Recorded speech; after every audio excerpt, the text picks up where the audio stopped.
함께 찬양합니다. 세상의 욕심이 세상의 유혹 시험이 내게 몰려올 때에 나의 힘으론 그것들 모두 이길 수 없네. 거대한 폭풍 가운데 위축된 나의 영혼 어찌할 바를 몰라 헤매이고 있을 때 주를 찬양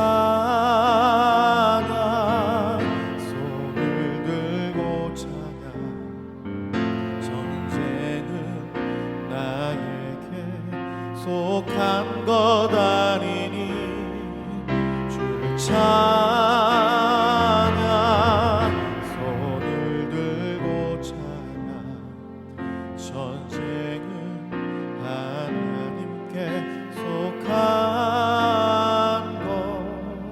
것이니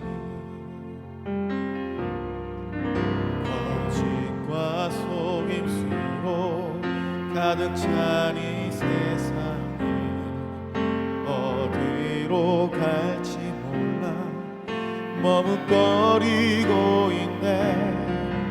공중의 권세 잡은 자 지금도 우리들을 실패와 절망으로 넘어뜨리려 하네. 주위를 둘러보면 주위를 둘러보면 아무도 없는 듯 믿음의 눈을 들면 보이는 분 계시네. 지금도 내 안에서 역사하고 계시는 사망과 어둠의 권세 물리치시네. 주님 주를 찬양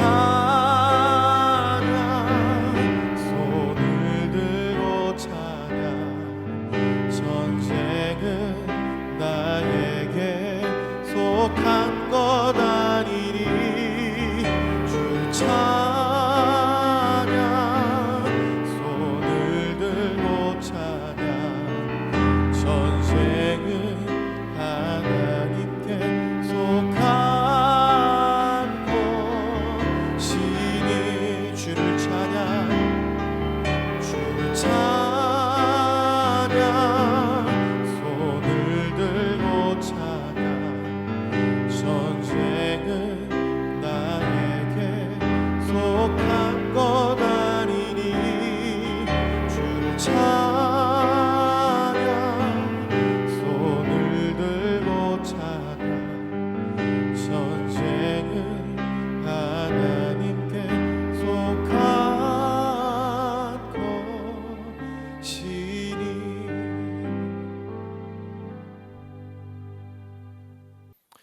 참 사랑이 많으신 하나님, 오늘도 주님께서 깨워주셔서 새로운 하루를 맞이합니다. 새롭게 맞이한 이 하루 소중하게 여기게 하시고 새로 맞이한 이 하루 하나님의 하루가 되게 하여 주시옵소서. 새로 맞이한 이 하루 내일을 염려하는 하루가 아니라 하나님께 예배하는 하루가 되게 하여 주시옵소서. 말씀 위에 섭니다. 우리를 발견하게 하시고 하나님 발견하게 하시고 경험하기 힘든 그 하나님을 말씀을 통해서 뚜렷이 경험하고 만날 수 있도록 주님께서 인도하여 주시옵소서. 예수 그리스도의 이름으로 기도드립니다. 아멘.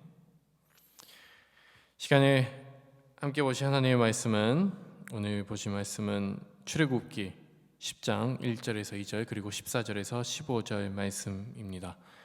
독인 객인이라는 주제로 함께 말씀 나누도록 하겠습니다. 제가 말씀 봉독해 드리겠습니다. 출애굽기 10장 1절에서 2절 먼저 봉독하겠습니다.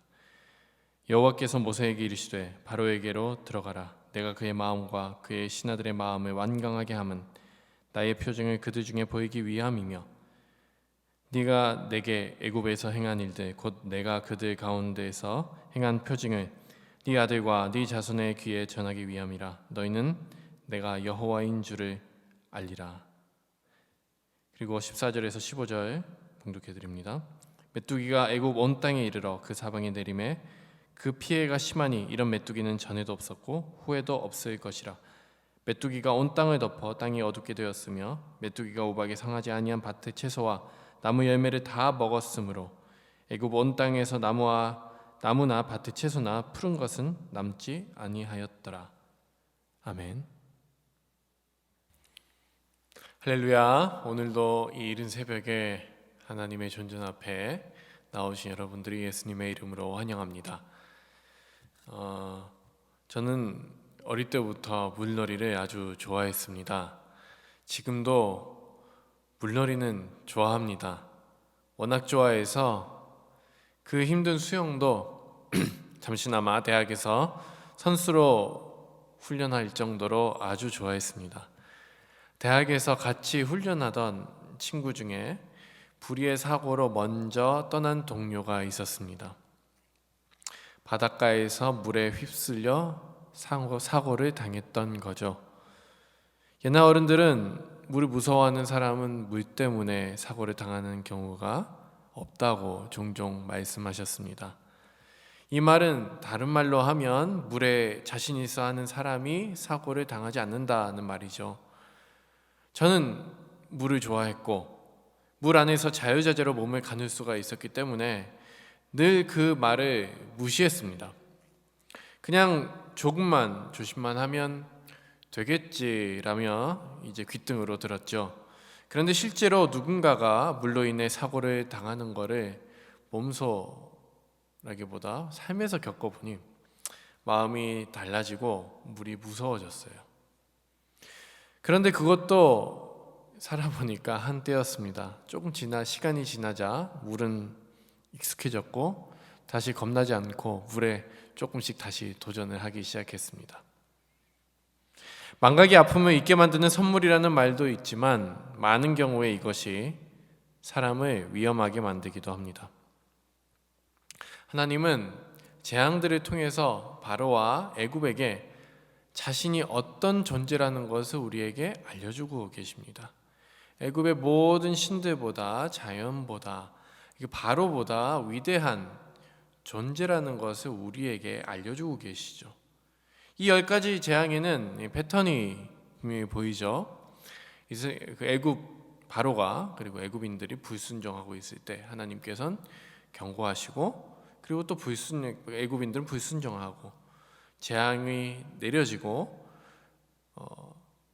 회개하는 것처럼 하고 약속을 합니다. 그리고 불순종합니다. 이렇게 5가지 경고하고 불순종하고 재앙이 내리고 약속을 하고 다시 불순종하는 그런 패턴이 계속해서 되풀이됩니다.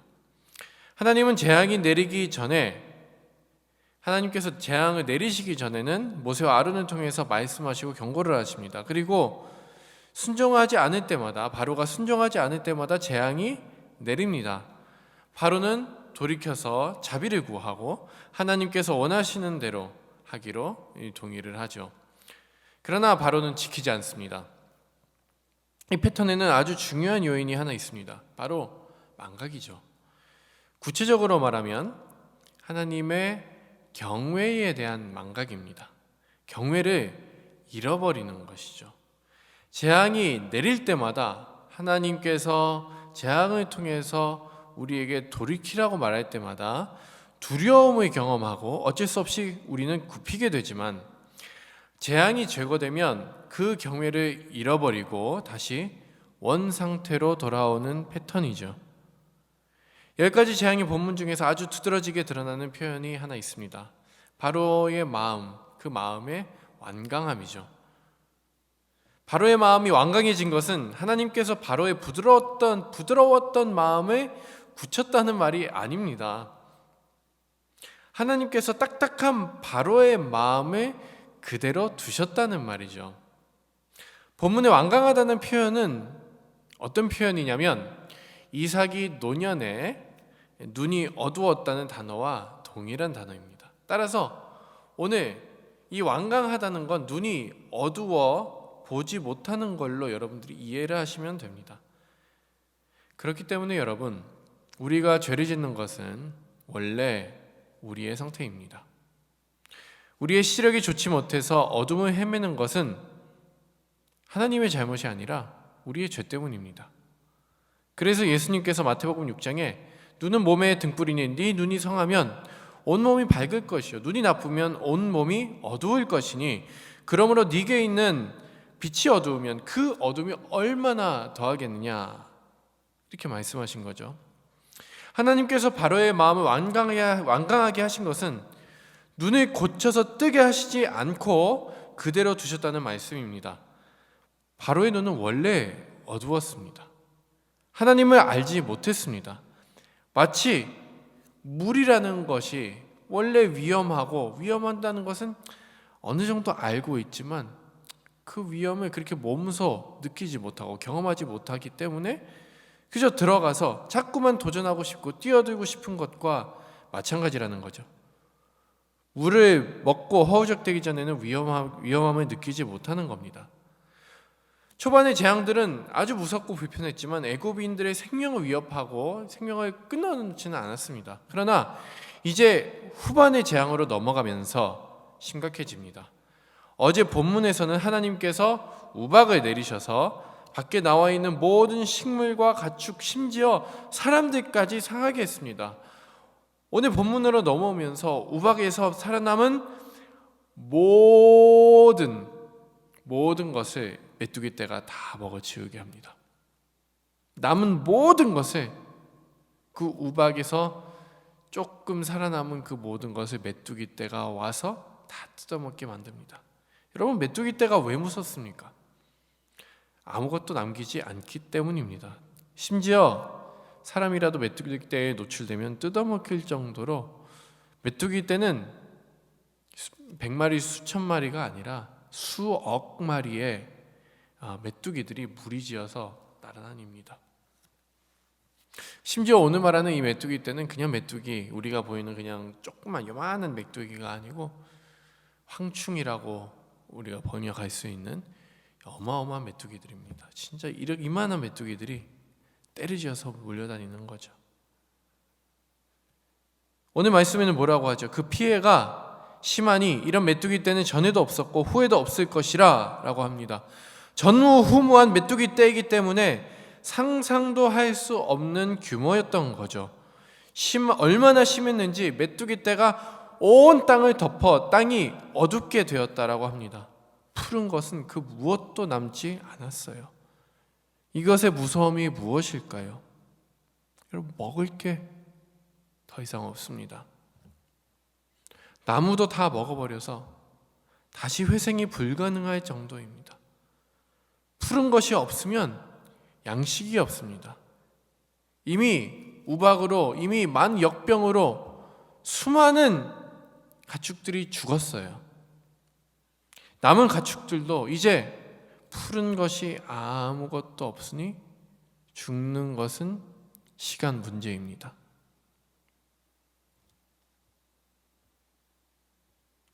여러분, 10가지 재앙의 불순종, 경고, 불순종, 재앙, 약속, 불순종의 패턴이 계속되면서 재앙의 심각함은 갈수록 심해지는데 바로는 계속 익숙해집니다. 불편하고 위험하긴 했어도 자기를 꺾지 못했다는 생각을 분명히 가졌을 겁니다. 바로에게 있어 하나님은 두렵지만 그렇게 두렵지 않은 존재였다는 거죠. 오늘 본문 1절과 2절을 보면 재앙의 목적이 기록되어 있습니다. 나의 표징을 그들 중에 보이기 위함이며 네 아들과 네 자손의 귀에 전하기 위함이라. 너희는 내가 여호와인 줄을 알리라. 하나님께서 재앙을 내리신 이유는 우리로 하여금 읽고 보고 여호와이신 것을 우리에게 보이기 위함이셨습니다. 하나님께서 바로의 마음을 완강하게 한 이유는 이 10가지 재앙을 통해서 하나님께서 누구신지 분명히 보여주기 위함이었죠. 그리고 바로의 마음을 완강하게 함은 사람의 모습이 어떤 모습인지 보여주기 위함이기도 했습니다. 사람은 자신이 완강하다고 생각하지 않습니다. 저는 내 스스로 내가 완강하다고 깨달을 수가 없습니다. 후에도 보겠지만 결국에는 10번째 재앙에서 모든 장남들이 죽습니다. 이 모든 이들의 목숨과도 같은 장남들이 죽는 거죠. 완강해서 죽을 수밖에 없었던 그 애굽인들과 누구는 어쩔 수 없이 누구는 순종적으로라도 하나님의 말씀에 순종하여 유월절을 지켜낸 히브리인들과의 차이는 무엇이었을까요? 무엇입니까? 하나님의 유무입니다. 하나님의 은혜였습니다. 이제 흑암의 재앙과 장자의 죽음의 재앙에 앞서서 그 외에 가장 무서운 재앙이 들이닥친 것, 메뚜기 떼의 재앙이 들이닥친 것입니다. 이 재앙은 현재와 미래를 다 먹어치우는, 미래를 어떻게 보면 지워버리는 재앙이었습니다. 우리로 생각하면 다른 데서 수입해 오면 되지. 그렇지 않습니다. 옛날에는 금으로 양식을 살 수 있었겠지만 지금처럼 무역이 발달하지는 않았죠. 이렇게 푸른 것이 다 없어지면 이제 나라의 미래는 암울합니다. 다 이제 죽는 것밖에 안 남았습니다. 그래도 바로는 회개하지 않습니다. 순간을 모면하긴 합니다만 다시 익숙해지고 물속으로 다시 들어가 허우적대기 시작합니다. 잠언에 기록된 것처럼 개가 그 토한 것을 도로 먹는 것 같이 미련한 자는 그 미련한 것을 거듭 행하는 것 같이 바로는 다시 돌아가 하나님을 무시합니다. 바로가 너무했습니다. 그렇지 않습니까? 바로가 심했죠. 네, 그렇습니다. 우리가 심합니다. 사랑하는 여러분, 현재와 미래가 다 사라져도 하나님께서 우리의 눈을 뜨게 하시고 회개하게 하시고 돌아서게 하지 않으시면 바로와 같은 길을 걸을 수밖에 없습니다. 이번만 나의 죄를 용서하고 이번만 저의 죄를 용서해 주시고 이 모든 재앙에게서 이 모든 죽음에게서 나를 구원하여 주시옵소서.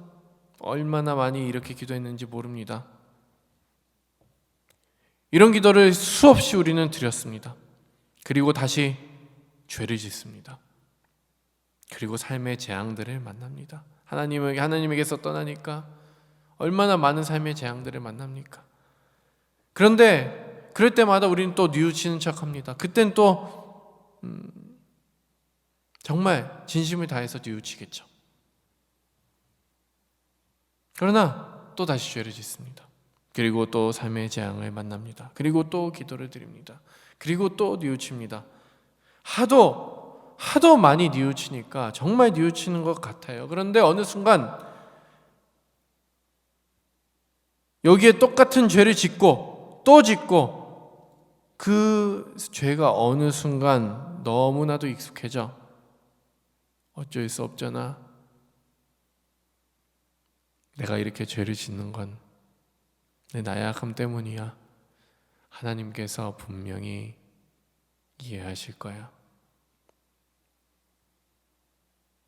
이렇게 합리화하면서 물론 맞죠.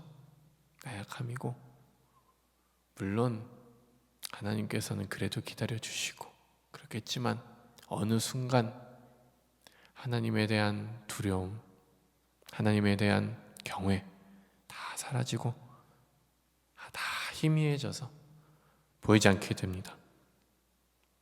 저는 오늘 본문을 읽으면서 위대하신 하나님, 그 하나님이 돋보이지만 그것보다 더 내 눈에 띄어서 지울 수 없는 그 인상은 바로의 완악함이었습니다. 나의 완악함이었습니다.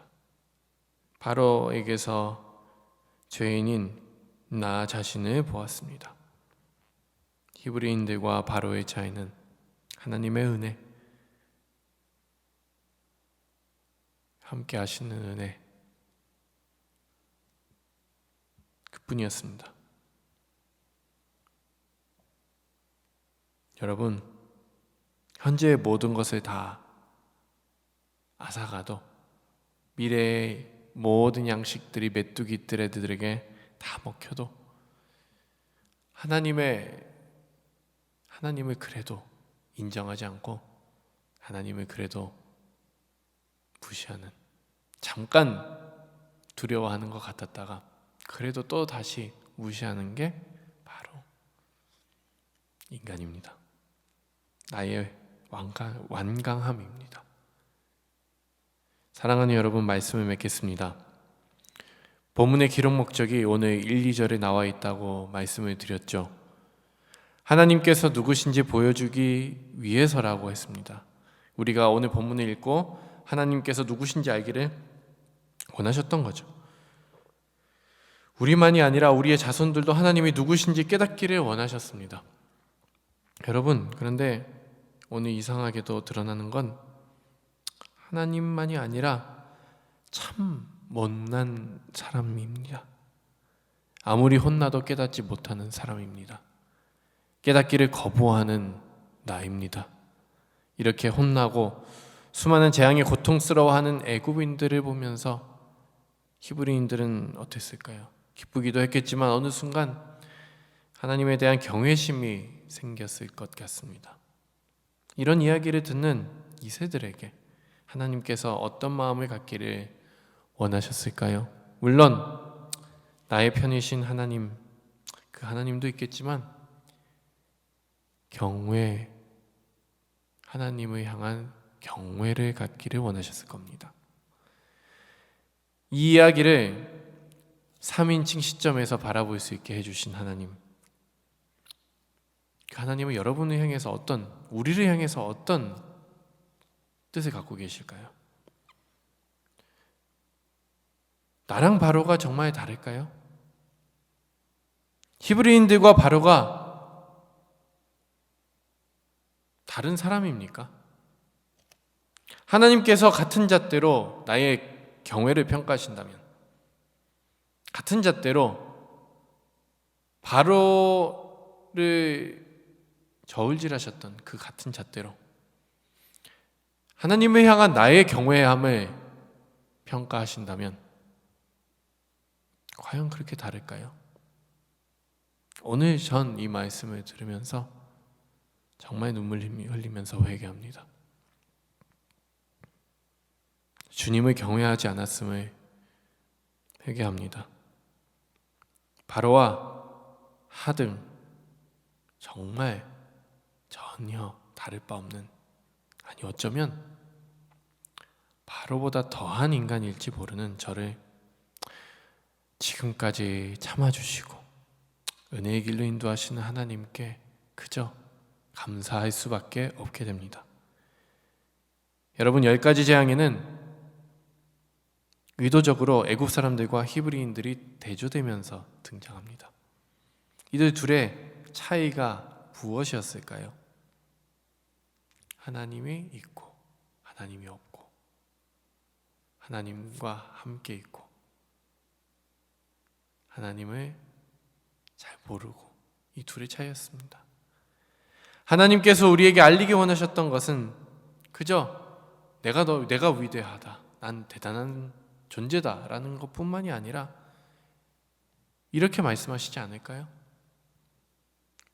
네가 어떤 존재였는지, 그리고 원래 어떤 존재인지 오늘 본문을 통해서 봐라. 그런데 이 히브리인들처럼 애굽 사람들과 그저 태생에 다른 것, 그저 하나님께서 긍휼히 여기셨던 이 히브리인들처럼 그런 너를 구원한 나의 사랑을 알아주겠니? 이렇게 말씀하시는 것 같아요. 이 애굽인들처럼, 이 바로처럼 완강했던 너를, 완강한 너를 지금 기다려주고, 지금 살려주고, 그리고 내가 널 누군지 알 때까지 속삭여주는 나를 한번 바라봐 주지 않겠니? 그런 본문이 아닐까요? 그렇게 말씀하시는 것 같았습니다. 바로와도 같았던, 정말 인생의 밑바닥에서 허우적대며 살아갈 수밖에 없던 나를 까닭 없이, 조건 없이, 이유 없이 사랑해 주시고 참아 주시고 그렇게 함께 해 주시기 때문에 너는 특별하다, 이렇게 말씀하시는 하나님께 오늘 미안합니다, 죄송합니다, 그리고 감사합니다, 주님 사랑합니다, 이렇게 고백하는 우리 산정지교회 여러분 되시기를, 우리를 기다려주시고 우리 사랑해 주시고 우리 대신 유월절 양이 되시고 우리를 자신의 품 안에 안아주신 우리 예수님의 이름으로 간절히 축원합니다. 이 시간 우리 말씀을 놓고 함께 기도하기를 원합니다. 우리 함께 기도할 때 바로를 바라보며 나를 발견하고 그런 나를 구원하신 하나님, 나를 기다려주시고 도우시는 하나님께 미안합니다, 감사합니다, 그리고 사랑합니다, 이렇게 고백하는 우리가 되게 하여 주시옵소서. 그런 진실된 마음 창조하여 주시옵소서. 우리 모두 함께 말씀을 놓고 기도하도록 하겠습니다. 사랑이 많으신 하나님, 바로와 가장 다른 바 없던 우리에게 이런 은혜를 주시고 정말 주님 안에서 주님의 그 존재를 누리고 함께 살아갈 수 있게 해주시는 감사합니다. 주님, 정말 그 회개하는 마음 우리에게 허락하시고 그런 나를 구원하신 주님, 그리고 나를 기다려주시고 도우시는 우리 주님에게 하나님 하나님 정말 감사합니다, 하나님 정말 사랑합니다, 하나님 고백합니다. 주님 감사합니다, 주님 감사합니다. 그리고 주님 정말 사랑합니다. 주님 저를 도와주시고 하나님 아버지 이런 진실된 마음으로 우리가 살아갈 수 있도록 주님께서 도우시고 우리를 인도하여 주시옵소서. 하나님 아버지 그런 고백의 삶, 그런 입술의 삶, 그리고 그런 진실된 삶 우리 살아갈 수 있도록 도와주시옵소서. 부드러운 마음을 가질 수 있도록 도와주시옵소서. 우리 이 시간에 마지막으로 함께 기도하도록 하겠습니다. 우리 이 시간에 교육부를 위해서 기도할 텐데요, 우리 교육부가 이제 교육부 대면 예배를 오픈하기 위해서 함께 기도하고 함께 계획하고 함께 준비하고 있습니다. 하나님, 이 모든 과정들 정말 주님께서 축복하여 주시고 정말 복된 시간이 되게 하여 주셔서 회복되는 시간, 정말 팬데믹 이후에 함께 다시 모이는 그때 정말 회복되는 시간, 주님께서 함께하는 시간 되게 하여 주시옵소서. 이렇게 함께 기도한 후에 각자 기도하시며 각자 개인 기도 올려드리면 되겠습니다. 함께 기도합니다. 사랑이 많으신 하나님 아버지, 우리가 이 시간에 교육부서를 위해서 함께 기도합니다. 주님께서 사랑하시는 우리 자녀들, 사랑하시는 우리 2세들 주님께서 불쌍히 여겨주시고 하나님 아버지 지금까지 함께 하셨던 것처럼 지금 이제 끝까지 주님께서 함께 해주시기를 진심으로 바랍니다. 특히 교육부를 위해서 기도합니다. 대면 예배를 위해서 기도하는데 하나님 아버지 이 모든 대면 예배 우리가 준비하고 있는 모든 과정들, 그리고 계획하고 있는 모든 과정들 하나님 아버지 기회의 시간이 되게 하여 주시고 하나님께서 복 주시는 시간 되게 하여 주시옵소서. 하나님 1년 동안 하나님 아버지 그 코로나와 팬데믹으로 고생했던 우리 많은 학생들이 하나님 이 시간 돌아오는 이 시간 회복되는 그런 시간이 되게 하여 주시고 공동체가 회복되고 개인이 회복되고 회복되고 믿음이 회복되고 하나님 아버지 마음이 상처된 마음들이 그리고 상처된 우리 영혼들이 회복되는 그런 복된 시간들이 될 수 있도록 주님께서 축복하시고 인도하여 주십시오. 이 모든 것들을 계획하고 이 모든 것들을 준비하는 모든 스태프들에게 이 모든 것을 준비하는 모든 목사님들에게 하나님 아버지 주님께서 축복하여 주시고 주님의 마음 그리고 주님의 지혜와 명철을 허락하여